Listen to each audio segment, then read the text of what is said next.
আসসালামু আলাইকুম সম্মানিত অভিভাবক ও আমার প্রিয় ছাত্রছাত্রী ভাই ও বোনেরা, আশা করি সকলে ভালো আছেন।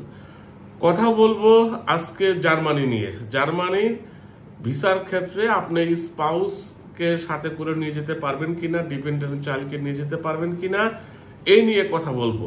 আমরা জানি যে জার্মান অনেক লম্বা সময়ের পরে, প্রায় 5 বছর পরে তাদের অ্যাপয়েন্টমেন্ট সিস্টেমটাকে একটু স্মুথ করেছে। জার্মানিতে কিন্তু পড়াশোনা করার জন্য কোনো টাকা পয়সা লাগে না, কোনো ব্যাংক স্টেটমেন্ট দেখাতে হয় না।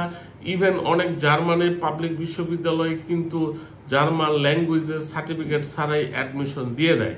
তাই স্টুডেন্ট ভাই বোনেরা এই সুযোগগুলো কাজে লাগানোর জন্য চিন্তা ভাবনা করতেছেন এবং আবেদন করার জন্য প্ল্যানিং করতেছেন। যারা ম্যারিড, যাদের ওয়াইফ আছে বা হাজবেন্ড আছে বা যাদের বাচ্চা আছে, তারা চিন্তিত যে তাদের ফ্যামিলিকে তারা সাথে করে নিয়ে যেতে পারবে কিনা। আমার আজকের আলোচনা হচ্ছে এটা নিয়েই। অবশ্যই একজন অ্যাপ্লিক্যান্ট হোক সেটা মাস্টার্স অথবা ব্যাচেলার, তার যদি ভিসা হয় অবশ্যই সে তার ওয়াইফ বা হাজবেন্ডকে বা তার ডিপেন্ডেন্ট চাইল্ড, স্পাউস এবং ডিপেন্ডেন্ট চাইল্ডকে অবশ্যই জার্মানিতে নিয়ে যেতে পারবেন। সেক্ষেত্রে প্রথমে যে কাজটা করতে হবে, তাকে প্রথমে স্টুডেন্ট ভিসা নিয়ে জার্মানিতে যেতে হবে।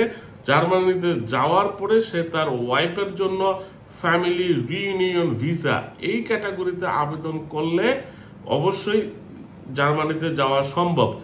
ফ্যামিলি রিইউনিয়নের ভিসার ক্ষেত্রে মাথার মধ্যে রাখতে হবে আপনার ফ্যামিলির জন্য কিন্তু আপনাকে অবশ্যই ব্লক অ্যাকাউন্টে টাকা দেখাতে হবে। আপনি যেই পরিমাণের টাকা ব্লক অ্যাকাউন্টে অ্যাকোমোডেশনের খরচ বাবদ দেখিয়ে জার্মানিতে আসেন, আপনার ওয়াইফ অথবা আপনার ডিপেন্ডেন্ট চাইল্ড যদি থাকে তাদের বেলাও কিন্তু এই সিস্টেমটা প্রযোজ্য হবে। এখানে যদি অ্যাডাল্ট বা আপনার স্পাউস যিনি হবেন তাকে পূর্ণাঙ্গ টাকাটাই ব্লক অ্যাকাউন্টে দেখাতে হবে। আর আপনার যদি ডিপেন্ডেন্ট চাইল্ড থাকে সেক্ষেত্রে আপনার হাফ, মানে 11,904 ইউরোর হাফ যেটা হয় সেই অ্যামাউন্টটা ব্লক অ্যাকাউন্টে দেখাতে হবে। অ্যাট দ্য সেম টাইম আপনার স্পাউসের জার্মান A1 ল্যাঙ্গুয়েজ সার্টিফিকেট থাকতে হবে এবং আপনাকে আপনার ওয়াইফ এবং বাচ্চাকে নিয়ে থাকার মতো একটি বাসা জার্মানিতে থাকতে হবে। বিষয়গুলাই একটু কঠিন মনে হলেও আপনি যখন কাজ করবেন সহজ হয়ে যাবে। তাই যারা স্পাউস এবং ডিপেন্ডেন্ট চাইল্ড নিয়ে জার্মানিতে পড়াশোনা করতে আগ্রহী, তারা এইসব বিষয়গুলাই মাথায় রেখে প্ল্যানিং করে আবেদন করবেন। সবসময় একটা কথা বলি, বাংলাদেশি ভাই ও বোনেরা যারা বিদেশে উচ্চশিক্ষা গ্রহণ করতে যায় তারা কিন্তু যেতে পারলেই হইল এরকম একটা ভাব নিয়ে থাকে। বিষয়টা তা না। আপনাকে সঠিক পরিকল্পনা করে যেতে হবে। কোন দেশে যাব, ওই দেশে গেলে আপনার সুযোগ সুবিধাগুলাই কি কি, সিটিজেনশিপ পাওয়া যাবে কিনা, পড়াশোনা শেষে ওয়ার্ক পারমিটের ব্যবস্থা আছে কিনা, স্টুডেন্ট থাকাকালীন অবস্থাতে কাজ করতে পারবো কিনা, কাজের অপরচুনিটিস আছে কিনা, এইসব বিষয় যদি পূর্ব পরিকল্পনা করে বা আপনার ফাইন্যান্সিয়ালি যদি ম্যানেজমেন্ট পূর্ব পরিকল্পনা না করে যদি আপনি যান তাহলে কিন্তু বিপদে পড়বেন। আমাদের দেশের বেশিরভাগ বলতে আমি 95% স্টুডেন্টদেরকে বেলায় দেখি যে ভাইয়া আমি একটা দেশে যেতে পারলেই হইলো, America, Canada, Australia, Germany visa পাইলেই বুঝি আমার সকল সমস্যার সমাধান হয়ে গেল।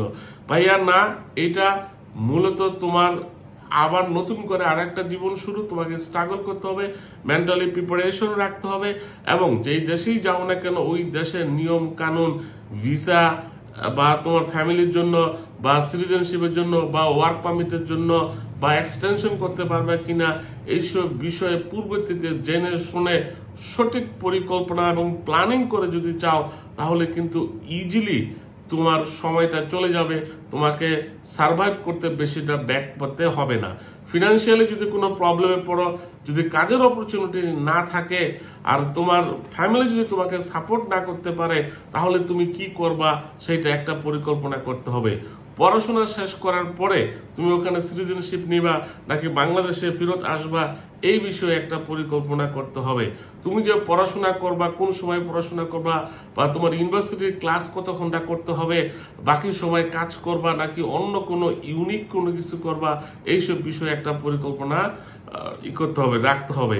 ইউনিভার্সিটিগুলোতে যাওয়ার পরে অনেকে ইউনিভার্সিটি ক্যাম্পাস জব থাকে, ইউনিভার্সিটি ক্যাম্পাস জবের বিষয়ে কিন্তু বাংলাদেশে থাকালীন অবস্থাতেই তুমি গবেষণা করে ফাইন্ড আউট করে ফেলতে পারো। ইভেন বাংলাদেশি বিভিন্ন থাকাকালীন অবস্থাতে বিভিন্ন ডিপার্টমেন্টে বা ওইখানে ক্যাম্পাস জবের অপরচুনিটিসগুলাই যাদের হাতে আছে তাদের সাথে মেইলে যোগাযোগ করতে পারো। অনেকেই অ্যাকোমোডেশন নিয়ে অনেক ভয়ের মধ্যে থাকে, যদিও জার্মানির অ্যাকোমোডেশন নিয়ে কোনো প্রবলেম নাই, বেশিরভাগ ইউনিভার্সিটিতে ডরমেটরিতে থাকে। যারা প্রাইভেটলি থাকতে চায় তারাও থাকতে পারবে, সেক্ষেত্রে বাহিরে বাসা নিয়ে থাকতে হবে। স্পেশালি যারা স্পাউস এবং ডিপেন্ডেন্ট চাইল্ড নিয়ে চিন্তা ভাবনা করতেছে জার্মানিতে পড়াশোনা করতে যাবে, তাদের বেলায় কিন্তু ইউনিভার্সিটি ডরমেটরিতে থাকার সুযোগ নাই, তাদের কিন্তু বাহিরে ওই রেন্টাল হাউস নিয়ে থাকতে হবে।